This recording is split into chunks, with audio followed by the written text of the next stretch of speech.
মানুষ আসলেই মানুষের অবস্থানকে মূল্যায়ন করে, ভিতর থেকে মানুষকে শুধু মূল্যায়ন করে আল্লাহ রাব্বুল আলামিন।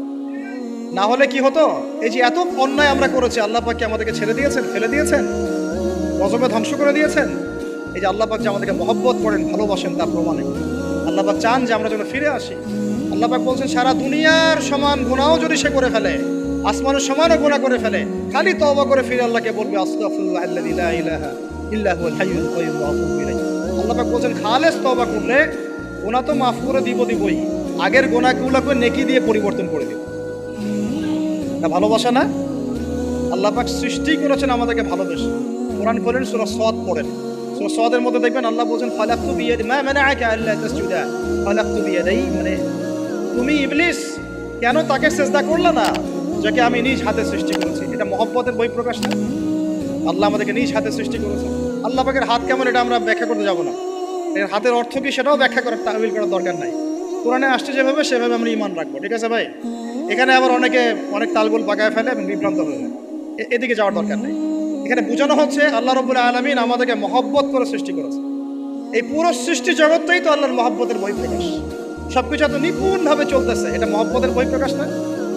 আমি আপনাদেরকে নিয়ে যদি কোনোদিন কক্সবাজারের সৈকতে তারা দেখাতে পারতাম, তাহলে আমি বুঝাইতে পারতাম আপনাদেরকে যে এই মহাবিশ্বটা টিকে আছে কি। তারার মধ্যে একটা গাণিতিক ক্যালকুলেশন আছে যেটা সবাই জানে না। যারা একটু অ্যাস্ট্রোনমি নিয়ে পড়াশোনা করেছে তারা জানে। আপনার মানে মাথার বিবেকই উল্টায় যাবে যে এত সূক্ষ্মভাবে কিভাবে আল্লাহ রাব্বুল আলামিন এই মহাবিশ্ব সৃষ্টি করলেন। এক চুল এদিক ওদিক হলে পুরো বিশ্ব কায়নাত ধ্বংস হয়ে যায়। এটা কি আল্লাহ পাকের মহব্বতের পরিপ্রকাশ না?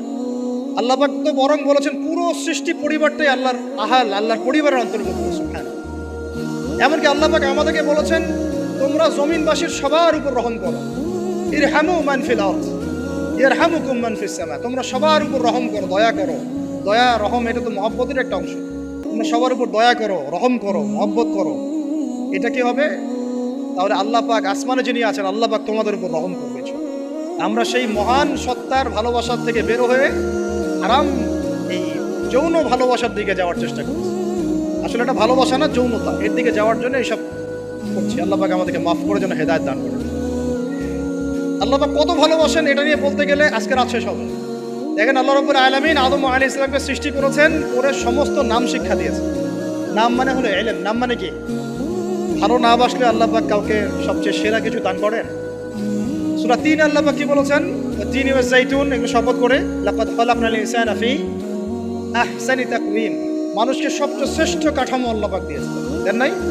কাউকে যদি মহব্বত না করা হয়, তাকে আপনি সবচেয়ে সেরাটা কি দিতে পারবেন? আল্লাহ পাক আমাদেরকে মহব্বত করেন, ভালোবাসেন, এবং আল্লাহ চান আমরাও যেন তাকে মহব্বত করি, তাকে ভালোবাসি। এবং আমরা যদি কাউকে ভালোবাসি, আল্লাহর জন্য ভালোবাসবো। কাউকে ঘৃণা করি, আল্লাহর জন্য ঘৃণা করি। মহব্বতও আল্লাহর জন্য, ঘৃণাও কার জন্য? আল্লাহর জন্য। আল্লাহ পাক সমস্ত ইলম শিক্ষা দিলেন। এটা কি ভালোবাসার বহিঃপ্রকাশ না? নূহ আলাইহিস সালামের কওম দীর্ঘদিন আল্লাহর কথা শুনে না, আল্লাহ পাক সবর করলেন, ধৈর্য ধরলেন, গজব দিলেন না, শেষ পর্যায়ে গিয়ে আযাব দিয়েছেন। এই যে আল্লাহ পাক সুযোগ দেন, সময় দেন, এটা কি আল্লাহ পাকের ভালোবাসা, দয়া না? এরকম প্রত্যেকটা কওমের ক্ষেত্রে হয়েছে। আমি তো ফিল করলাম এই ভালোবাসা নিয়ে ঘাটাঘাটি করতে গিয়ে যে আসলে আল্লাহ পাক যে আমাদেরকে সবচেয়ে বেশি মহব্বত করেন, তার সবচেয়ে বড় নিদর্শন কি জানেন? আমাদের কাছে আল্লাহ রাব্বুল আলামিন আল কোরআনের মতো কিতাব নাযিল করেছেন, আর আমাদেরকে আল্লাহ পাক নবী মুহাম্মদ সাল্লাল্লাহু আলাইহি ওয়াসাল্লামের উম্মত বানিয়েছেন। আল্লাহ পাক যে নবী মুহাম্মদ সাল্লাল্লাহু আলাইহি ওয়াসাল্লামকে এই দুনিয়াতে পাঠিয়েছেন না, এটাই সবচেয়ে বড় মহব্বত, সবচেয়ে বড় রহমত। কারণ তার সুন্নতে এমন কিছু নাই যেটা আপনি খুঁজে পাবেন না। আর তিনি আমাদেরকে যে মহব্বত করতেন, মুহাম্মদ সাল্লাল্লাহু আলাইহি ওয়াসাল্লাম আমাদেরকে যে মহব্বত করতেন, তিনি আমাদেরকে বলতেন যে আমরা তার ভাই। আমরা তার কি ভাই? মানে কি মায়ের পেটের ভাই? এটা বোঝানো হয় না। একটা হাদিসে তিনি বলেছেন, আমি তো পিতৃতুল্য। তার মানে কি সত্যি সত্যি বাবা সন্তানের সম্পর্ক? রুহানি পিতা। তিনি কি ইমাম নন? তিনি ইমাম, তিনি নেতা, তিনি আমাদের শিক্ষক, তিনি নবী।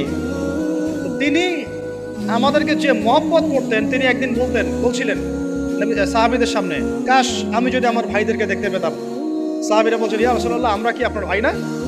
তখন নবীজি বলছেন, না, তোমরা আমার সাহাবী।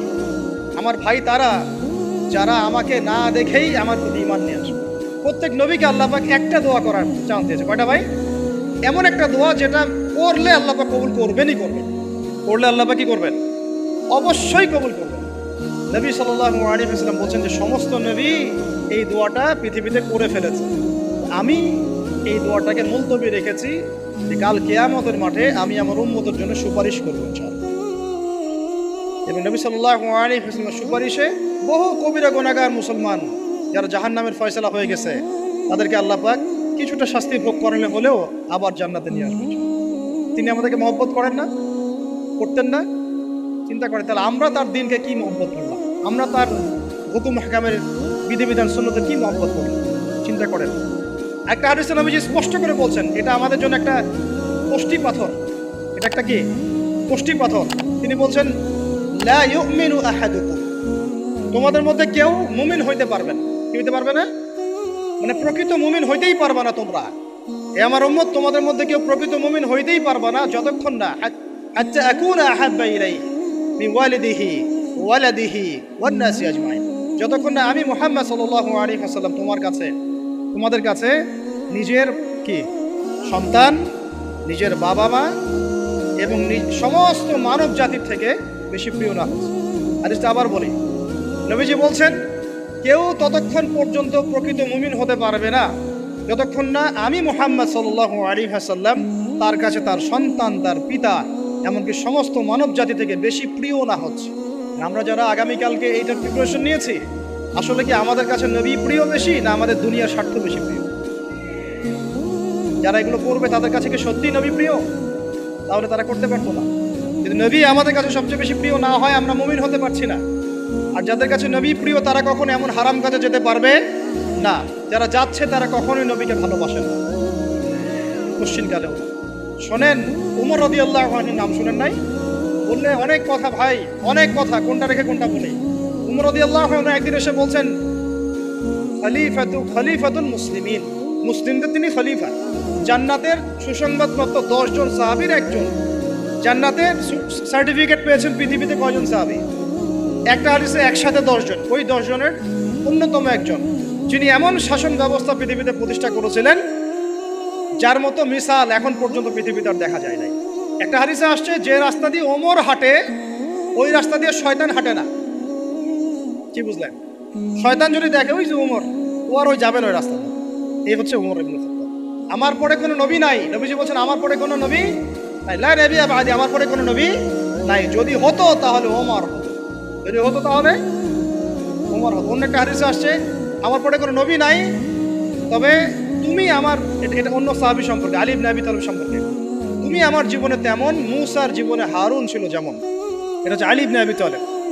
এখানে কথা হচ্ছে উমর রাদিয়াল্লাহু আনহুর মতো মানুষ নবীর কাছে এসে বলছেন সাল্লাল্লাহু আলাইহি ওয়াসাল্লাম, ইয়া রাসূলুল্লাহ ওয়াল্লাহি লা উহিব্বুক, আল্লাহর কসম করে বলছি আমি আপনাকে অনেক মহব্বত করি, ইল্লা মিন নাফসি, আমার নফসের চেয়ে বেশি না। মানে আমি আমার জানের চাইতে আপনাকে বেশি মহব্বত করি। কথা কি বুঝতে পারতেন কি? মানে আমি আপনাকে অনেক মহব্বত করি ইয়া রাসূলুল্লাহ, সব কিছু থেকে বেশি মহব্বত করি, কিন্তু আমার নিজের জানের চেয়ে বেশি না। নবী সাল্লাল্লাহু আলাইহি ওয়াসাল্লাম বলেন লা ইয়া উমর, এখনো মুমিন হওনি। কাকে বলছেন? কাকে বলছেন? জান্নাতের সার্টিফিকেট প্রাপ্ত একজন মানুষকে লা ইয়া উমর, এখনো হওনি। তখন নবী সাল্লাল্লাহু আলাইহি ওয়াসাল্লামকে তিনি একটু পরে আবার বলছেন ইয়া রাসূলুল্লাহ ওয়াল্লাহি আলান, এখন লা হাব্বা ইলাইয়া মিন কুল্লি শাই হাত্তা মিন নাফসি, এখন থেকে আপনি আমার কাছে সবচেয়ে বেশি প্রিয় সবকিছু থেকে, এমনকি আমার নফসের থেকেও বেশি প্রিয়। তখন নবীজি বলছেন আলান ইয়া উমর, এখন উমর, এখন তুমি মুমিন হলে।